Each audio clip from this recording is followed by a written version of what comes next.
نمبر هغه ده چې هغه مسلسلي بالحالت الدائمه همیشه والا حالتي پکې او شپږم هغه ده چې هغه مسلسل وي بالحالت العارضه هغه حالت وي پکې چې هغه عارضي چې کله وي او کله نه وي نو حدیث مسلسل قولی دا هغې مثال ده لکه استاد وای چې حد استاد شاګرد ته وای حدثني فلان وقال إني أحبك أبي أستاذ وي حدثني فلان وقال إني أحبك أبي أستاذ وي داغ أستاذ دغه ستر خير پوري وي إني أحبك دا إني أحبك مسلسل قولي ده أو دویم أغا دویم مسلسل فعلي ده مسلسل فعلي أغي لك حدثني فلان وقد صافحني ما سر مصافحي حدثني فلان وقد صافحني ما سر مصافحه وکړه دا مصافحه چې دا لاس ملاول دا فعل دی نو دې ته مسلسل فعلی وای او دریم قسم هغه دی چې هغې ته مسلسل مکانی هغه مسلسل دی چې شاګرد وای حدثني فلان بين الركن والمقام د حجر اسود او د مقام ابراهیم ترمن دا حدیث ما ته بیان کړی دی دا مخصوص بالمکان شو یا حدثني فلان فلان کی ما ته دا حدیث بیان کړی دی په ریاض الجنت کې نو دا خاص مکان شو او څلورم هغه دی چې هغه مسلسل بالزمان وي مسلسل بالزمان لکه فلان کی ما ته دا حدیث استاد ما ته دا حدیث بیان کړی دی دا اختر پرز او هغه خپل استاد بیان کړو دا اختر پرز او مولانا تقی عثماني یو واقعه لیکلې ده وی یو ځل زه یو کانفرنس ته تلو په جده کې کانفرنس نو ما ته درځه څه وخت میلاو شو ما وی یاره عمرې رتلل پکار دي فارغ شم نو عمرې ته لاړم او چاته مې غږ اونکه یوازې لاړم ټیکسي مې ونیسو او عمرې ته لاړم چې عمرې ته لاړم نو یو دروازې باندې داخلېدم په احرام کې او مخې ته مې یو طالب علم راغی او ما ته وی چې تاسو شیخ یاسین فادانی رحمت الله علیه نو زموږ د علماء خو به دغه نوم هم نه اورېدلی شیخ یاسین فادانی د انډونیشیا و او هغه ته به مسند وي یعنې د سندونو بې شمېره سندونه و هغه څخه د عربو سندونه د عجمو سندونه د مصر د علماو سندونه نو ټول علما به هغه څخه تلل وفات شوی د ډېره مودې کېږي او د هغه نه سند اخیسته نو هغه شیخ یاسین فاداني وی هغه زه رالیږلم ما ته وی چې فلان کای دروازه باندې ودرېږه مولانا تقی عثماني به راځي او هغه راوله ماله وی هغه ته یاد کړی هغه له اول لاړ شه زه هغه څخه لاړم وی هغه راته وی چې نن د عاشورې ورځ ده د محرم لسمه ورځ ده او ما څخه یو حدیث دی چې هغه مسلسل دی به یوم عاشوره ما د خپل استاد نه د عاشورې په ورځ باندې اورېدلی دی هغه د خپل شیخ نه د عاشورې په ورځ باندې اورېدلی دی نو ما وی چې دا ورځ د عاشورې تېره شي نو بیا خو بل کال ته کتل دي بل کال والله علم تاسو به دلته یو که نه ژوندي به یو که نه نو د دې وجې ما طالب تا ته ودرو چې ته راشي او ما نه دا حدیث چې هغه مسلسل به یوم عاشوره دی هغه ما نه واخلې وی هغه حدیث مسلسل به یوم عاشوره هغه ما ته ووی او هغه په کتابونو کې لیکلی دی وی بیا ورته ما وی چې تاسو ته دا څنګه معلومه شوه چې زه راغلی ما خو چاته ویلی نه دي او بیا دا چې فلان کای دروازه کې ودرېږه نو هغه به راشي وی دا تاسو ته څنګه معلومه شوه وی ما ته وی چې بس دې خبرې پرېږده دې خبرو کې کار مه لره او حدیث مې راته بیان کو نو دا هغه د علما چې که نه هغوی اولیاء الله کله کله ورته کشف الامور کېږي چې فلان منکشف شي ورته فلان کې کار به داسې کېږي کله ورته کشف القبور کېږي لکه کشف القبور دا چې رسول الله صلی الله علیه وسلم وی چې دې قبر والا باندې عذاب دی او هغه څانګې ماتې کړې او د څانګې هغه یو ټوکړی په یو قبر باندې کې خدا بلې په بل قبر باندې کې خدا دا کشف القبور دی او کله کله کشف الصدور وي کشف الصدور داسې چې د فلان کې په سینه کې څه دي نو هغه کله کله بنده ته معلوم شي همیشه نه معلومیږي همیشه خو علم غیب دی علم غیب خو الله تعالی ته دی او کله کله بنده ته هغه معلوم شي او دا خو څوک چې علامه ابن تیمیه مني نو علامه ابن تیمیه دا هغه یو شاګرد دا هغه په مناقبو کې کتاب لیکلی دی دا هغه په مناقبو کې رساله لیکلې ده دا هغې رسالې نوم دی الاعلام العلیه فی مناقب ابن تیمیه فی مناقب شیخ الاسلام ابن تیمیه نو هغه پکې دا واقعه لیکلې ده دا ابن تیمیه په مناقبو کې دا ځکه وایم چې څوک اعتراض کوي چې دا څنګه ورته د زړه خبره معلومه شوه نو د ابن تیمیه په حالاتو کې لیکلي دي چې یو طالب دمشق ته راغی طالب علم د علم په طلب کې او خرچه ورڅخه ختمه شوې وه هېڅ شی ورڅخه نو نو په دې کې یو مولانا صاحب مخې ته راغی په بازار کې ګرځېده د ده لاس یې ونیسه او د ده په جیب کې پیسې واچولې خرچه یې وله په جیب کې واچوله وی هغه طالب تپوس وکړو د چا نه چې دا څوک دی چې زما په جیب کې خرچه واچوله ما ستا خرچه نه وه چا ورته ویل ته دی نه پېژنې دا خو علامه ابن تیمیه دی نو که د ابن تیمیه هغه مقلدین دا خبره نه مني نو د هغه په مناقبو کې لیکلې ده او اتفاقي خبره دا ده چې موږ څخه کومه نسخه ده کومه نسخه ده هغه د ریاض نه چاپ شوې ده د بل ځای نه نه چاپ د ریاض نه چاپ ده نو ما دا وی چې یو مسلسل وي بالمکان یو مسلسل وي بالزمان نو مسلسل بالزمان همدغه چې په خاصه زمانه کې مسلسل وي او پنځم قسم هغه دی چې هغه مسلسل وي بالحالت الدائمه په هغه حالت باندې چې هغه همیشه وي لکه تلمیذ وای حدثني فلان وكان اعمى قال حدثني فلان وكان اعمى نو دا ټول چې تر اخره پورې استادان راغلي دا نابینا راغلي نو دا نابینا خو چې یو ځل بنده نابینای خو بیا همیشه نابینای او شپږم قسم هغه دی چې هغه مسلسل وي بالحالة العارضه نو حالت عارضه لکه دا اولیت چې دی دا خو حالت عارضي دی ځکه چې حدیث به کله په اول کې بیان کړي کله به په آخر کې بیان کړي نو که په اول کې بیان شي خو اولیت پکې راغی ګنې رانغی او یا دا چې شاګرد وایي حدثني فلان وكان متبسما تبسمه ماته دا حدیث بیان کو او هغه مسکی و او هغه خپل استاد بیان کو او هغه مسکی و دا مسکی کېدل عارضي دي ځکه چې کله به مسکی وي او کله به نه وي نو د مسلسل دا شپږ قسمه دي مسلسل قولي مسلسل فعلي مسلسل بالمكان مسلسل بالزمان او مسلسل بالحالة الدائمة مسلسل بالحالة العارضة نو پاغي کې یو مسلسل بالاولیت نو دا د حدیث مسلسل بالاولیت ما تاسو په مخ کې بیان کو او تاسو هم دا ویل شي چې د حدیث په مجلس کې مونږه د فلان کې دا حدیث د ټولو نه اول اوریدلو هغه د خپل شیخ نه دا حدیث د ټولو نه اول اوریدل دی نو ماشاء الله حدیث مسلسل د دې اجازه تم چې د نو ماته شته نو تاسو ته اجازت درکو بیان مې کړ دي کې خو اجازت تاجت نشته بلکې اول ما بیان کو او د دین علاوه چې کوم د احادیث سندونه دي نو د غي سندونو پر رڼا کې ما د حدیث اجازه تم دو چې کوم د بخاری شریف طالبان دي یا عالمان دي هغه ته مې کړی دی او په هغه د حدیثو په هغه سلسله کې یو ځل زه دیوبند ته تلو او په دیوبند کې مې دا هغه ځای چې کوم شیخ الحدیث وفات شوی دی اوس مولانا نصیر خان صاحب نومو نو د هغه سند ډېر عالي و او دویمه خبره دا ده چې هغه د دارالعلوم دیوبند محدث او شیخ الحدیث و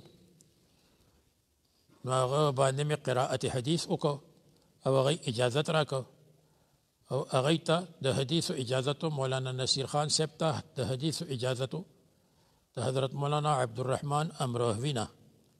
او هغې ته د حدیثو اجازتو د حضرت شاه فضل الرحمن گنج مراد آبادینا او هغې ته د احادیثو اجازتو د حضرت شاه عبدالعزیز رحمت الله علینا او شاه عبدالعزیز رحمت الله علیه ته اجازتو د خپل والد صاحب شاه ولی الله رحمه الله نه مخکې بیا سندونه خو ذکر کیږي په هر کتاب کې نو دا د حدیثو اجازت ته او چې کوم علما او طالبان د احادیثو طالبان دي نو امام بخاری رحمت الله علیه په خپل کتاب بخاری کې د ټولو نه اول چې کوم حدیث نقل کړی دی هغه خو مختصر نقل کړی دی خو پوره حدیث دا دی انما الاعمال قال النبي صلى الله عليه وسلم انما الاعمال بالنيات وانما لكل امرئ يا وانما لامرئ ما نوى فمن كانت هجرته الى الله ورسوله فهجرته الى الله ورسوله ومن كانت هجرته الى الدنيا يصيبها او الى امرأة يتزوجها يا ينكحها فهجرته الى ما هاجر اليه دا حدیث امام بخاری رحمه الله ده حضرت عمر رضی الله عنه نه نقل کړی دی او حضرت عمر رضی الله عنه نه حضرت علقمه نقل کړی دی او د علقمه نه محمد ابن ابراهیم تیمی نقل کړی دی دا غینا یحیی ابن یحیی انصاری نقل کړی دی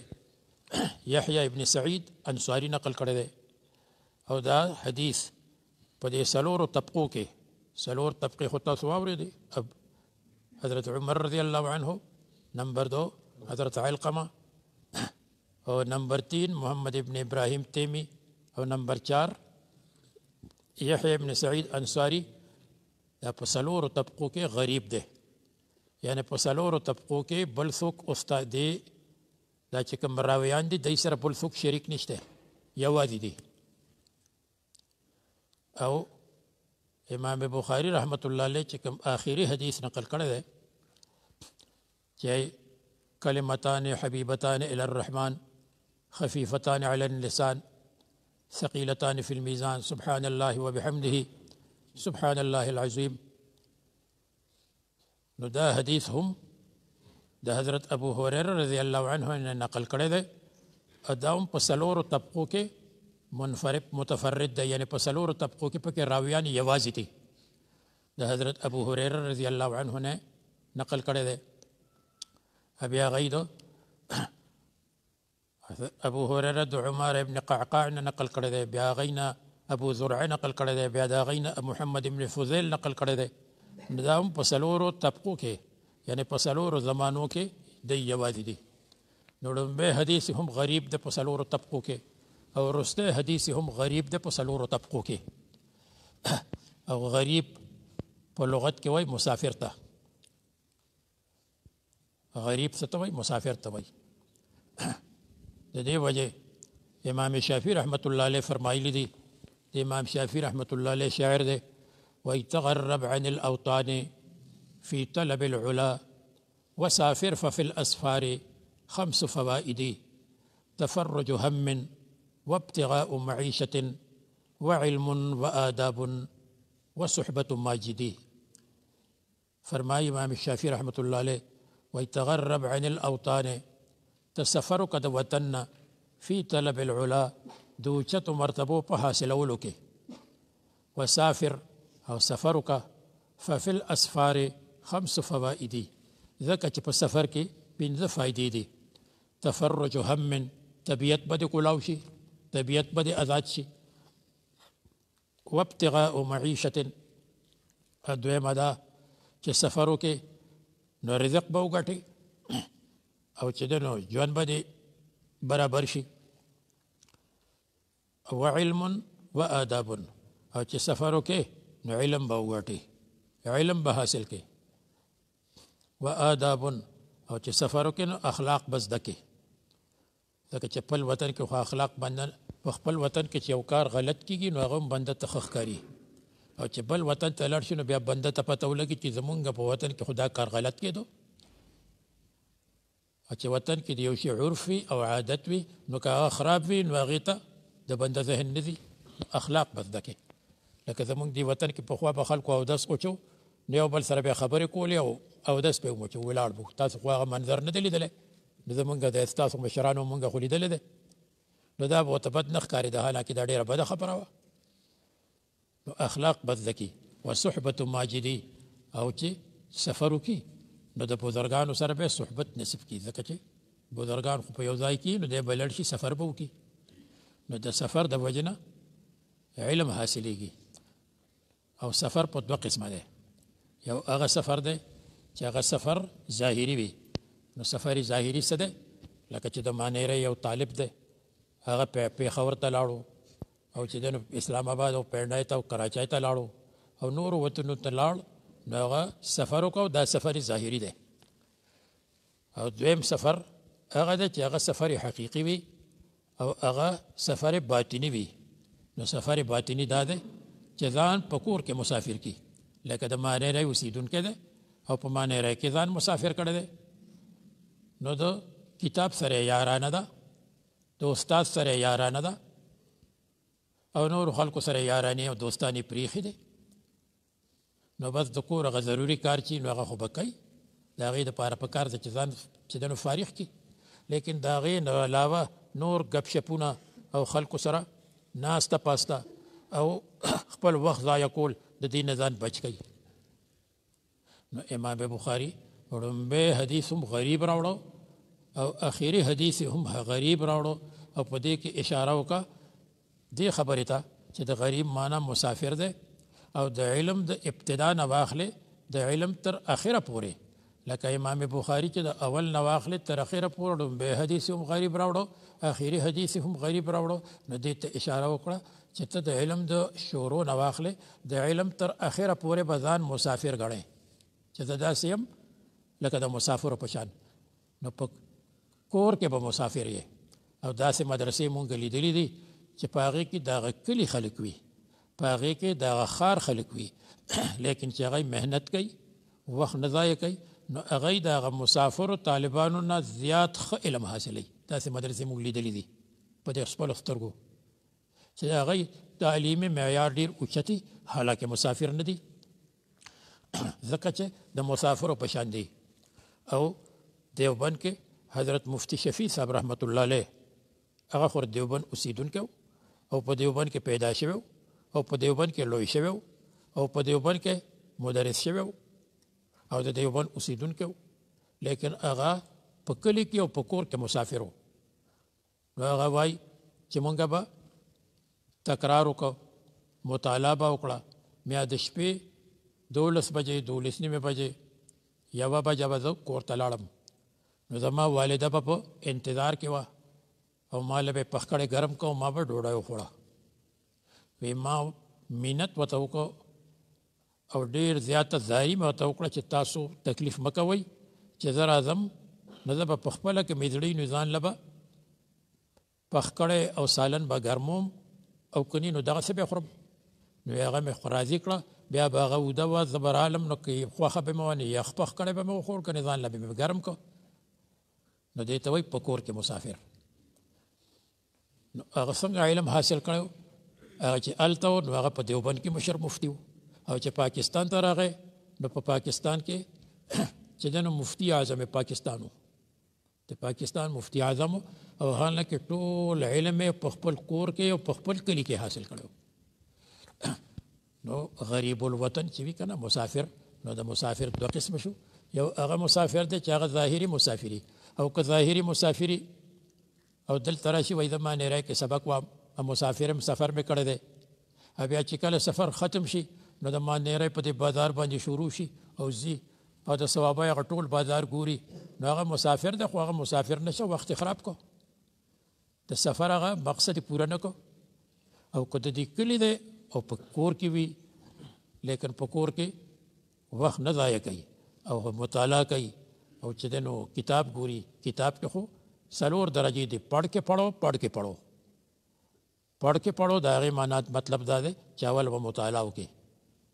نو مطالعه څه ته وایي تمیز المعلوم من المجهول چې په کوم ځای زه نه پوهېږم په کوم ځای پوهېږم نو چې کوم ځای باندې نه پوهېږم او نوټ کې چې په دې پوه نه شم نو د استاد نه چې واورې نو پوه به شي پې او لومړی درجه چې مطالعه وکړي. او دویمه درجه بیا استاد ته کینې او استاد ته غوږ کېږدي، او د استاد ته چې کینې نو همیشه کینه، یعنی سبق به نه قضا کوي. او اوس ما هلته بیان کړه چې سبق نه قضا کوي نو الله تعالی پې څومره رحم کوي. نو په حدیث کې چې کومه دعا راغلې ده، اللهم انا نسألك علما نافعا، یا الله زه ستا نه نفع والا علم غواړم. نو د فایدې هغه علم څه دی چې په هغې باندې عملي او په هغې پابندي وي، چې په دا کوم علم پابندي کوي او په علم باندې عمل کوي نو هغه علم نافع دی. نو چې دا علم نافع حاصل کړي نو بیا ورپسې څه وایي؟ ورزقا طیبا یا ورزقا واسعا. نو د دې په برکت به بیا الله تعالی په رزق کې برکت اچوي. بیا چې عالم شي نو د څه شي کمی به ورڅخه نه، او ورپسې ورزقا رزق لار راکې، او ورپسې وشفاء من كل داء، او د هرې بیمارۍ نه شفا. نو چې د سبق پابندي کوي، د علم پابندي کوي، نو شفاء من كل داء الله تعالی به مرضونه صحیح کوي. نو د دې ټولو استادانو هغوی ته مو وویل تاسو ته هم د دې استادانو به دا تجربه وي چې کوم طالب سبق نه قضا کوي نو هغه نه ناجوړه کېږي، یا که ناجوړه شي نو هغه معمولي ناجوړه یا بس سبق له راځي. چې کوم طالب قضایي کوي نو بس کله به څنګه ناجوړی، کله به څنګه ناجوړی، کله به فرضي ناجوړی، کله به واقعي ناجوړی، هر څه خراب شي. نو د علما نافعا نه رسته څه ده؟ شفاء من كل داء، د هرې بیمارۍ نه شفا به ول الله تعالی ورکوي. روحاني بیماري او جسماني بیماري د ټولو نه به الله تعالی ول شفا ورکوي. نو دا ستاسو خدمت کې مې عرض کو چې د سبق پابندي کوئ. او امام بخاري اول حدیث غریب راوړی دی، دویم حدیث غریب راوړی دی. د غریب معنا مسافر دی، لکه د امام شافعي شاعر مې درته واورو تغرب عن الاوطان، سفر وکړه د وطن نه. نو غریب مسافر ته وایي. نو تاسو به ځان مسافر کوئ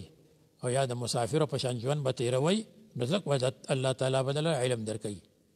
او وړومبی حدیث امام بخاري روایت کړی د حضرت عمر نه، او آخري حدیث روایت کړی د حضرت ابو هريره رضی الله عنه نه. نو په دې کې اشاره کړې ده چې حضرت عمر رضی الله عنه امیر المؤمنین فی القرآن، فی حفظ القرآن، د قرآن کریم په حفاظت کې هغه امیر المؤمنین و. ځکه هغه حضرت ابو بکر صدیق ته مشوره ورکړه چې دا قرآن را جمع کړه چې قرآن د ضایع کېدو نه بچ شي. نو امیر المؤمنین فی حفظ القرآن هغه، او ابو هريره رضی الله عنه امیر المؤمنین فی حفظ الحدیث ته. د ټولو نه زیات احادیث د هغه نه مروي دي 5374 5374 5374 احادیث ته مروي دي. نو معلومه شو چې امام بخاري دې ته اشاره وکړه چې دا نور فنون او علوم دا خو خادمان دي، اصلي علمونه دو دي، یو علم قرآن دی، علم تفسیر دی، علم قرآن، او یو علم حدیث دی، او دا علم فقه دا تصوف دی، نور علوم دی، دا هغې خادمان دي. نو دا اصلي چې کوم علوم دي هغې ته اشاره وکړه چې په دې کې ښه زیات محنت کوئ، په نورو کې محنت کوئ او په دې کې زیات محنت کوئ. او وړومبی حدیث د حضرت عمر نه مروي دی، هغه هم غیر منصرف دی. او هغه آخري حدیث د حضرت ابو هريره نه مروي دی، ابو هريره هغه هم غیر منصرف دی. اگر چې ابو هريره دا کنیت د علم نه دی، لیکن دا کنیت د علم په شان مشهور دی، نو هغې د علم حکم اخیستی دی، نو د دې وجه په هغې کې علمیت دی او تانیث دی، نو هغه هم تانیث لفظي دی پکې، نو هغه هم غیر منصرف دی. نو په دې کې اشاره وشوه چې طالب علم چې لا ینصرفو هغه به خوا دې خوا نه ګرځي، هغه به په علم د علم دپاره به مبنیه سلي بالکل ناس وي. ها که کور ته لاړ نو بیا چې فارغ وي نو د کور کار به کوي، دا به نه وایي چې ما سپینې سپینې جامې اغوستې زه به کور کار نه کوم. چوټای کې چې لاړ نو ته کور کار به کوي، سودا به کوي، که خشاکه ته ضرورت یې هغه به راوړي، که وښو ته ضرورت یې هغه به راوړي، هغه خو د کور کار به کوي چې لاړ شي. خو چې کوم د علم اوقات دي د هغه علم په اوقاتو کې به لا ینصرفو، اوقات بیا خو په بازارونو کې به نه ګرځي. نو الله تعالی دې موږ هم توفیق راکړي، تاسو هم توفیق راکړي. بس دغه یو څو خبره مې وکړې. وصلی الله علی محمد وعلى آله واصحابه اجمعین. دعا وکړو. الحمد لله رب العالمين والصلاة والسلام على سيد المرسلين محمد وعلى آله وأصحابه أجمعين. ربنا آتنا في الدنيا حسنة وفي الآخرة حسنة وقنا عذاب النار. اللهم إنا نسألك علما نافعا وعملا متقبلا ورزقا واسعا وشفاء من كل داء. لا إله إلا الله الحليم الكريم. سبحان الله رب العرش العظيم. الحمد لله رب العالمين. نسألك موجبات رحمتك وعزائم مغفرتك والغنيمة من كل بر والسلامة من كل إثم. لا تدع لنا ذنبا إلا غفرته ولا هما إلا فرجت ولا دينا إلا قضيته ولا حاجة من حوائج الدنيا والآخرة إلا قضيتها ويسرتها برحمتك يا أرحم الراحمين. وصلى الله على محمد وعلى آله وأصحابه أجمعين. الله تعالى دي مدرسة لا أو سمرة مدارس دي طولو دا أهل حكم مدارس ولدي ظاهري باطني روحاني علمي عملي طريقي وركي دي شرون فسادون دي الله تعالى بچكي. الله تعالى دي طالبان حافظان کی حافظان دي عالمان کی عالمان دي معلمان کی معلمان دي عاملان کی عاملان دي مخلصان کی مخلصان دي كاملان کی. وصلى الله على محمد وآله وأصحابه أجمعين.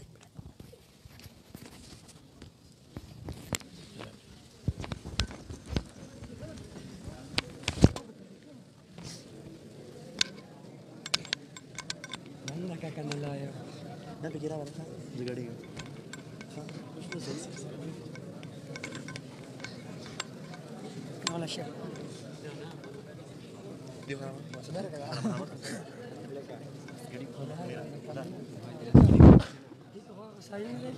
استاذ وصل